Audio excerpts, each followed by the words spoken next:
Ano ga pare? Magandang araw mga par. Panibagong video na naman tayo mga gar. Namiss nyo ba ako mga par? Ngayon lang ulit tayo nakapag-video mga gar. Nilagnat kasi tayo mga par eh. Syempre dapat pag may lagnat ka magpapagaling ka lang sa bahay. Kaya hindi tayo masyadong nakalabas mga gar. Anyway, ngayong araw mga par is magpapagupit tayo. Andito tayo ngayon sa Poblacion Baco, Oriental Mindoro mga par. Meron daw kasi ditong magaling maggupit mga par. Ayan, mukhang may ginuguptan pa si kuya mga gar. Ang pangalan nga pala ng barbershop na ito ay Jomar Barbershop mga gar. Balita ko marami daw nagpapagupit dito mga par. Kaya tara, samahan nyo ako mga par. At dito nga ay natapos na ang ginuguptan ni bossing mga gar. Syempre tayo naman ang susunod mga par. Ayan, binalutan na tayo ni bossing mga par. Syempre alam ko naman na mainipin kayo mga gar. Kaya i-forward na natin to mga par. Ayan, at dito nga ay nagsimula na tayong gupitan mga par.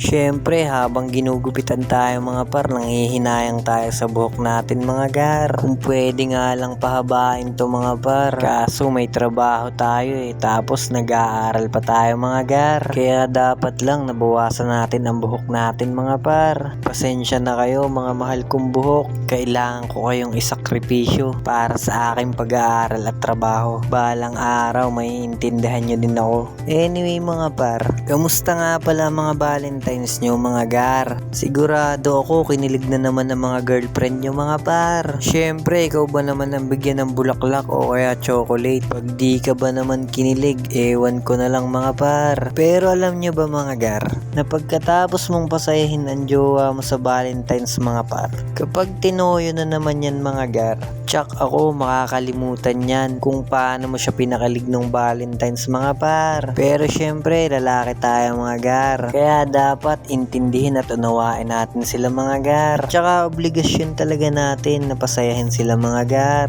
Kahit minsan hindi na natin sila maintindihan mga par, kailangan pa rin natin silang intindihin mga par. Sabi nga ng inay, kapag hindi mo kayang magsorry sa girlfriend mo nang walang dahilan, ay hindi ka pa pwedeng pumasok sa isang relasyon mga par. Dahil kahit bali-baligtadin mo man ang mundo mga par, lagi pa rin tama yung mga yan mga gar. Kaya wala kang magagawa kundi tanggapin ang katotohanan mga par, na ang English sa lalaki ay male. Pero ang male, kapag binasa mo ng Tagalog, mali ang basa dyan. Kaya tayong mga lalaki ay laging mali.